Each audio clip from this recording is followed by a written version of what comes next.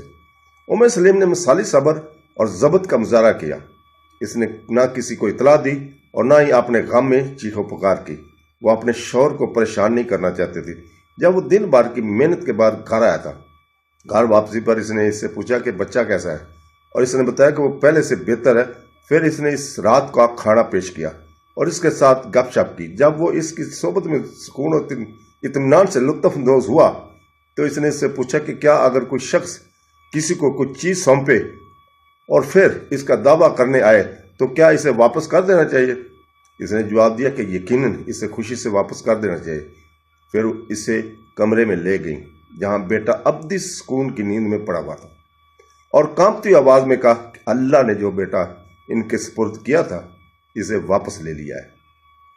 صبح کے وقت وہ رسول پاک صلی اللہ علیہ وسلم سے ملنے گئے اور آپ صلی اللہ علیہ وسلم نے جوڑے کے لیے اللہ سے برکت اور خوشحالی کی دعا کی، اور جلد ان کے ہاں ایک اور بیٹا پیدا ہوا۔ انس رضی اللہ تعالیٰ نے اسے اپنی گود میں لے کر رسول پاک صلی اللہ علیہ وسلم کی خدمت میں حاضر کیا۔ انہوں نے کھجور کا ایک ٹکڑا نرم کیا اور نومولود کو دیا اور اس کا نام عبداللہ رکھا۔ انہوں نے دعا کی اللہ تعالیٰ انہیں ترقی عطا فرمائے، اور اللہ کے فضل سے جب وہ بڑا ہوا اور شادی کی تو اس کے 9 بیٹے تھے۔ یہ سب قرآن کے حافظ تھے۔ انس بیان کرتے ہیں کہ ان کی ماں کے پاس ایک بکری تھی۔ ایک دن اس نے اس کا دودھ سے گھی بنایا اور چمڑے کے پیالے میں جمع کیا۔ جب وہ بھر گیا تو اس نے اسے اپنی لے پالک بیٹی کے ساتھ رسول پاک صلی اللہ علیہ وسلم کے لیے بطور تحفہ بھیجا۔ رسول پاک صلی اللہ علیہ وسلم نے اپنے گھر والوں سے کہا کہ وہ پیالہ خالی کر دیں اور اسے چھوٹی بچی کے ساتھ واپس کر دیں۔ وہ خالی کٹورا واپس لے آئی اور کچن کی دیوار پر کیل سے لٹکا دیا۔ ام سلیم نے دیکھا کہ پیالہ ابھی تک لٹکا ہوا ہے اور وہ بھرا ہوا ہے، در حقیقت وہ بہہ رہا ہے اور ٹپک رہا ہے۔ اس نے اپنی بیٹی سے پوچھا کہ اس نے اس کی ہدایت پر عمل کیوں نہیں کیا؟ چھوٹی بچی نے بتایا کہ وہ ہدایت کے مطابق گھی لے کر گھر گئی تھی اور خالی پیالہ واپس لا کے لٹکا دیا تھا۔ ام سلیم اس بھید سے حیران رہ گئی۔ وہ نبی کریم صلی اللہ علیہ وسلم کے گھر گئی اور آپ کو یہ عجیب واقعہ سنایا۔ انہوں نے کہا کہ چھوٹی بچی تحفہ لے کر آئی جسے اس نے قبول کر لیا اور خالی کٹورا لے کر چلی گئی۔ ام سلیم نے اس اللہ کی قسم کھائی جس نے انہیں ایک سچے مذہب کے رسول بنا کر بھیجا کہ پیالہ اس وقت بھی بھرا ہوا تھا اور ٹپک رہا تھا۔ پھر آپ صلی اللہ علیہ وسلم نے اس سے فرمایا کہ وہ حیران نہ ہو، اس نے رسول پاک صلی اللہ علیہ وسلم کے ہدیہ بھیجا تھا، تو آپ صلی اللہ علیہ وسلم نے اس کے لیے تحفہ بھیجا تھا، وہ اسے کھائے اور دوسروں کو بھی کھلائے۔ ام سلیم کہتی ہیں کہ انہوں نے گھی کا یہ پیالہ ایک بڑے برتن میں خالی کر دیا۔ یہ ان کو 2 مہینے تک چلتا رہا اور دوسروں نے بھی اس سے کھایا۔ حضرت انس رضی اللہ تعالیٰ بیان کرتے کہ ایک دن ابو طالح گھر آئے اور ام سلیم رضی اللہ تعالیٰ سے کہا کہ رسول پاک صلی اللہ علیہ وسلم بہت کمزور لگ رہے تھے، غالباً بھوکے تھے، اگر گھر میں کچھ کھانا تھا تو وہ اسے کھانے کے لیے لے جانے کا اعزاز حاصل کر سکتے تھے۔ تو انہوں نے جواب دیا کہ اس کے پاس کپڑے میں لٹی ہوئی روٹی ہے۔ ابو طالح مسجد میں گئے اور رسول پاک صلی اللہ علیہ وسلم کو اپنے ساتھ آنے کی دعوت دی۔ انہوں نے کہا کہ میں اس دعوت کو قبول کرتا ہوں، اور وہاں بیٹھے ہوئے لوگوں کو ابو طالح کے گھر اپنے ساتھ آنے کی دعوت دی۔ وہ سب رسول پاک صلی اللہ علیہ وسلم کے ساتھ جانے کے لیے اٹھے۔ ابو طالح رضی اللہ تعالیٰ نے جب یہ دیکھا تو گھبرا گیا، کیونکہ ان کے پاس اتنے لوگوں کے لیے کھانا نہیں تھا۔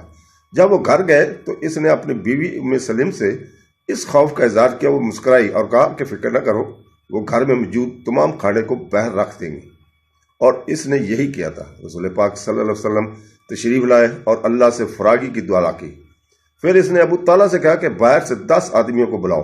چنانچہ 10 لوگ اطمینان سے کھانے کے لیے آئے۔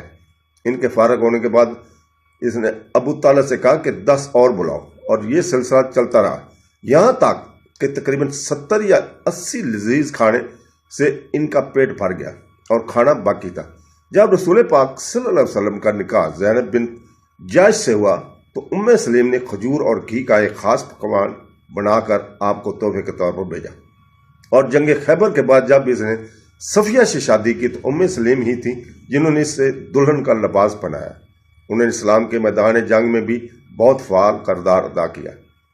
حضرت انس کہتے ہیں کہ جنگ احد میں ان کی والدہ اور عائشہ رضی اللہ تعالیٰ عنہ چمڑے کی بوتلوں میں پانی بھر کے پیاسے زخمی سپاہیوں کو پلاتے تھے۔ ام سلیم اس وقت حاملہ تھی، لیکن اس نے انہیں کسی طرح سے بھی نہیں روکا۔ اس نے جنگ حنین میں بھی بڑھ چڑھ کر حصہ لیا۔ اس نے نیزہ اٹھایا، اور جب ابو طالحہ نے یہ دیکھا تو رسول پاک صلی اللہ علیہ وسلم کو اس کے بارے میں بتایا، تو انہوں نے ان سے پوچھا کہ وہ نیزہ کیوں اٹھائے ہوئے ہے؟ اس نے جواب دیا کہ اگر کوئی دشمن کا سپاہی اس کے سامنے آیا تو وہ اس کا پیٹ کاٹ ڈالے گی۔ آپ صلی اللہ علیہ وسلم اس کی روح پر مسکرائے۔ حضرت انس رضی اللہ تعالیٰ سے روایت ہے کہ رسول پاک صلی اللہ علیہ وسلم ان کے پاس جایا کرتے تھے۔ جب کسی نے اس سے وجہ پوچھی تو انہوں نے بتایا کہ جب سے اس نے اپنے بھائی حرم بن ملعان کو اپنی آنکھوں کے سامنے قتل کرتے دیکھا ہے، تب سے مجھے اس پر ترس آیا ہے۔ ان کے آخری الفاظ اسلامی تاریخ میں امر ہو گئے ہیں۔ انہوں نے کہا، مجھے رب کعبہ کی قسم میں کامیاب ہو گیا۔ ان کے بھائی سلیم بن ملحان بھی اسی جنگ میں شہید ہوئے۔ صحیح مسلم میں کتاب فضائل میں رسول پاک صلی اللہ علیہ وسلم کے پسینے کی موتیوں کے بارے میں بتایا گیا ہے۔ ایک دوپہر کو رسول پاک صلی اللہ علیہ وسلم ام سلیم کی عیادت کے لیے تشریف لے گئے۔ وہ بہر تھی اور وہ اس کے انتظار میں سفید سونے کے لیے گرا تھا۔ جب وہ گھر آئی تو اسے سوتا ہوا پایا، اور گرمی میں اس کا پسینہ چمڑے کے ایک چھوٹے سے ٹکڑے پر ٹپک رہا تھا۔ وہ اسے اپنے گھر میں دیکھ کر بہت خوش ہوئی اور پسینے کے موتیوں کو ایک چھوٹی سی بوتل میں جمع کرنے لگی۔ رسول پاک صلی اللہ علیہ وسلم بیدار ہوئے تو دیکھا کہ وہ ایسا کرتی ہے۔ انہوں نے ان سے پوچھا کہ وہ کیا کر رہی ہے، تو اس نے جواب دیا کہ وہ اس کے پسینے کی قطروں کو اکٹھا کر کے کسی خوشبو میں ڈال رہی ہے۔ رسول پاک صلی اللہ علیہ وسلم جب کسی سڑک یا گلی سے گزرتے تو فضا میں خوشبو کی ایک پگڈنڈی چھوڑ جاتے اور لوگ محسوس کرتے کہ آپ اس راستے سے گزرے ہیں۔ جب حضرت انس کو معلوم ہوا کہ وہ مر رہا ہے تو اس نے وصیت کی کہ ان سے کچھ قطرے اس پانی میں ڈالیں جس سے ان کے جسم کو غسل دیا جائے۔ آخری حج کے موقع پر جب رسول پاک صلی اللہ علیہ وسلم نے اپنے سر منڈوایا تو ابو طالحہ رضی اللہ تعالیٰ نے اپنے بال جمع کیے اور واپس مدینہ لے گئے۔ وہاں اس نے اسے محفوظ کرنے کے لیے ام سلیم کو دیے۔ انہوں نے اسے یادگار کے طور پر محفوظ طریقے سے دور کر کے رکھ دیا۔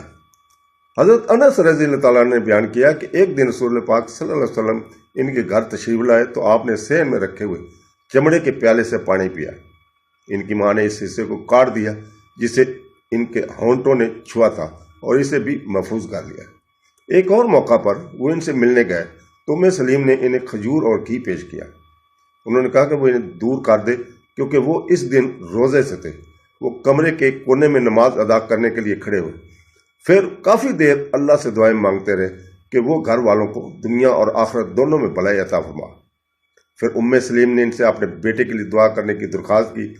انہوں نے یہاں اور آخرت دونوں میں اپنے بھلائی کے لیے اتنی دیر تک دعا کی کہ حضرت انس کو لگا کہ انہوں نے اللہ سے دنیا اور آخرت دونوں میں اپنے لیے بہترین بڑائی مانگی ہوگی۔